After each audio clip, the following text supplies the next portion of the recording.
Sumainyo ang Panginoon. At sumayo rin. Ang mabuting balita ng Panginoon ayon kay San Marcos. Papuri sa iyo, Panginoon. Noong panahong yun, sinabi kay Jesus ni Juan, "Guro, nakakita po kami ng isang taong nagpapalayas ng mga demonyo sa pamamagitan ng pangalan mo. At pinagbawalan namin sapagkat hindi natin siya kasamahan."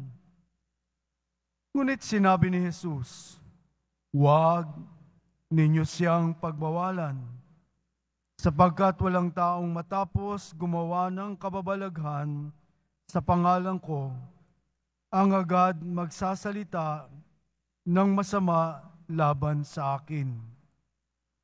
Sapagkat hindi laban sa atin ay panig sa atin."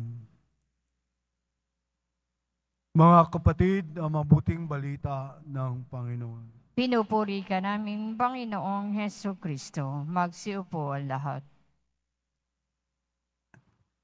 Siguro, mga kapatid, narinig nyo na itong madalas bigkasing kataga ng mga matatanda nating nanay o tatay, magsabing, "Wag na wag kayong magsasalita ng tapos. Wag na wag kayong magbibitiw ng mga salita ng tapos."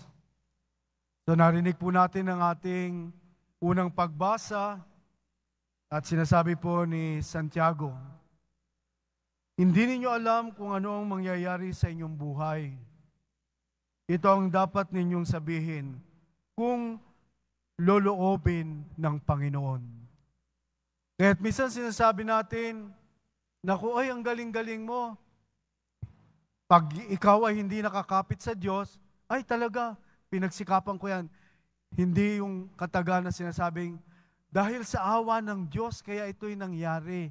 Dahil sa awa ng Diyos, minsan tatanungin, "Father, kumusta ka na? Na-expose ka sa COVID?" Sabi ko, sa awa ng Diyos. 8 beses ako na-expose sa COVID, pero sa awa ng Diyos, hindi ako nagka-COVID. Nag-a-anoint ng pasyente, yung mga ganon. Dahil sa awa ng Diyos, hindi dahil sa lakas ng aking katawan, hindi dahil sa resistensya, hindi. Dahil sa awa ng Diyos. So meron ganong kataga na sinasabi po sa atin ngayon, sa kanong unang pagbasa, na ano ang kalooban ng Diyos ang siyang lagi ng magiging timbangan ng ating mga pagbibigay ng pagsandal sa Diyos ayon sa kalooban ng Diyos. Salamat sa Diyos, salamat sa kanyang kalooban. So yun po yung laging hatak sa atin. Kung atin pong titignan ng ating sarili, wala tayong kakayahan. Ang Diyos lamang po ang laging pinagmumulan ng anumang mga nangyayari sa ating buhay. Pero pag sinabi nagsalita ng tapos, hindi dahil sa akin yan. Kaya sa akin lang nangyari yan. Kung hindi dahil sa akin, yun po ang mga babala po sa atin na pinapaalala sa atin na huwag magsalita ng tapos, baka ikaw ay makapos. Kaya minsan po, pag sinasabing yan ang sobrang pagmamalaki niyan, tingnan mo, ibinagsak bigla. Parang inipa ng hangin. Parang buga ng isang bula na naglaho na agad. So sinasabi po sa atin ng ating pong unang pagbasa na napaganda. Sabi, ngayon o bukas, pupunta kami sa ganito at gayong bayan at 1 taon kaming titigil doon. Mangangalakal at kikita ng malaki. Ni hindi nyo alam kung ano mangyayari sa inyo sa araw ng bukas. Yun po, may babala ang ating pong Apostol Santiago sa larangan po ng pagpapakumbaba. Ibig sabihin, wala akong lakas, wala akong anumang kapangyarihan manggagaling sa aking sarili, walang anumang mga bagay na nilika na galing sa akin sa isip, kundi ito ay lagi sa Diyos. Kaya bantayan po ninyo ang pagsasalita ng, kung hindi dahil sa akin, yung mga ganyan. Madalas po ako makadinig ng ganyan. Kung hindi dahil sa akin, hindi yan magagawa. Kung hindi dahil sa akin, nawala na ang Diyos sa lahat ng buong pagkilos ng isang tao. Kapag inangkin mo ang lahat at tinalikuran mo ang Diyos, yan ay panganib. Isang malaking pangamba sa buhay ng isang tao na kung saan ay inaangkin niya ang hindi sa Kanya. Kaya nga po, yung amin pong tagapagtatag, yung sinasabing total dependence on God, ang buong pagsandal sa Diyos. Para bang ikaw ang gumagawa ng mga bagay na nangyayari sa buhay mo, pero sa katotohanan, ang Diyos ang gumagawa nito para sa iyo. Kaya nga po yung paglilingkod sa Diyos, nakagawa tayo ng mabuti sa ating kapwa, yon ang Diyos ang nagbigay sa atin para gawin iyon. Hindi galing sa iyong sarili. Kaya't yung katagang, kung hindi dahil sa akin, hindi yan mabubuhay. Kung hindi dahil sa akin, hindi ganyan ang buhay niya ngayon. Kung hindi dahil sa akin, wala siyang sasapitin na ganyan. Yan po ang lagi pong pinapaalala sa ating mga nananalangin sa Diyos, mga nananalig. Para bagang ikaw ang gumagawa, pero sa katotohanan, ang Diyos ang gumagawa nito para sa iyo. Ano mang mga bagay na mga inyong mga accomplish sa buhay natin, ang Diyos ang dapat ang siyang laging pinag-uugatan ng lahat ng ito. Kaya sa ating pong ebanghelyo rin, sabi po ng ating pong Jesus Nazareno, ang hindi laban sa iyo ay panig sa atin.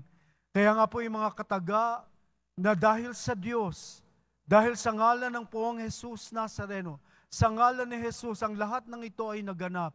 Sa ngalan ng poong Jesus Nazareno, ang lahat ng ito ay hindi ko mapagtatagumpayan kung hindi sa Diyos ito'y nagmula sa Kanya. Kaya nga po, ang pagsambit ng pangalan ng Jesus ay taglay ang isang katagumpayan.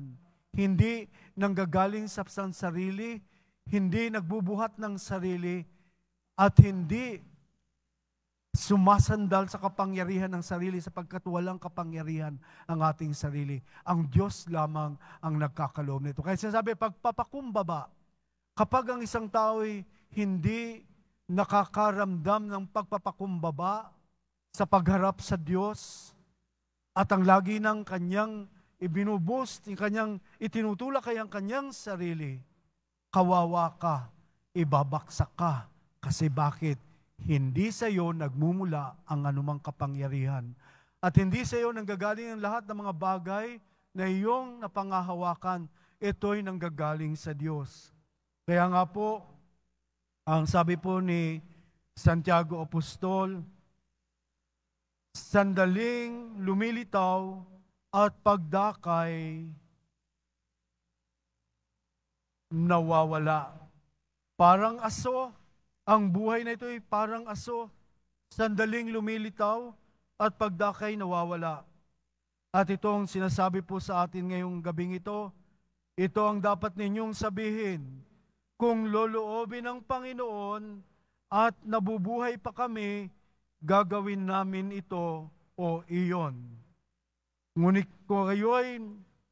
kayo'y nagmamalaki at nagpapalalo, masama yan. Ang nakaalam ng mabuti na dapat niyang gawin, ngunit hindi ito ginagawa, ay nagkakasala. So bawat isa po sa atin, sasabihin, oy, malapit na yung pagdiribang mo kung loloobin ng Diyos. Kung loloobin ng Diyos. Aabot pa kaya ako dyan? Kung loloobin ng Diyos. Mabubuhay pa kaya ako doon kung darating na yung araw na yan? Kung loloobin ng Diyos. Ayon sa kalooban ng Diyos. Salamat sa Diyos. Salamat sa Kanyang kalooban. Oy, Father Benny, buhay ka pa. Ayon sa kalooban ng Diyos. Dahil sa awa ng Diyos. So yun po, dahil sa awa ng Diyos, kaya ako'y buhay pa hanggang ngayon. Kaya yun po yung pangahawakan na may pagpapakumbaba, pangahawakan na laging Diyos ang siyang pinagmumulan ng lahat, pinangahawakan at pinaninindigan na hindi mangyayari ang buhay na ito kung wala ang Diyos na siyang pinagmumulan ng lahat. Kaya hilingin po natin ang biyayang ito, tulad po ni Santa Rita de Casia, sa kanyang pamumuhay, nais niyang ialay ang kanyang buhay sa paglilingkod sa Panginoon, pero hindi po siya natuloy dahil siya tawag dito, yung kasal niya ay ginawa ng kanyang mga magulang, sinunod niya, at ng panahon ng kanyang pag-aasawa, ang kanyang mister ay pinatay at inilihim niya ito sa kanyang mga anak upang hindi maghiganti. At pinagdasal po ni Santa Rita na kung maaari huwag magkasala ang kanyang mga anak, kanya hiniling niya sa Diyos, pwede bang kunin po ninyo kaysa mapahamak ang kanilang kaluluwa, 2 anak niyang lalaki. At ito'y sinunod ng Panginoon para sa kabutihan ng kaluluwa ng 2 anak niya. Tingnan nyo, sa lahat ng ina, ayaw mapahamak ang kaluluwa. Dahil doon sa kanyang bayan, sa Umbria, ay gantihan ng patayan. Kapag pinatay ang isa, gaganti at papatayin ang sinumang pumatay sa kanilang kamag-anak. Kaya't ang ginawa po ni Santa Rita, nang mamatay ang kanyang husband, kanyang mister, pinagdasal niya na huwag magiganti ang 2 kanyang anak at ipinagdasal niyang huwag mapahamak ang kaluluwa. Kaya tiniling niya kung pwedeng kunin na ng Diyos. At namatay nga. At ng kanyang pagtugon po sa tawag ng Diyos, sa pagmumonghas sa mga Agustinian, hindi po siya pinapasok, kinadena ang gate, kasi talagang lagi po siya nagpupunta.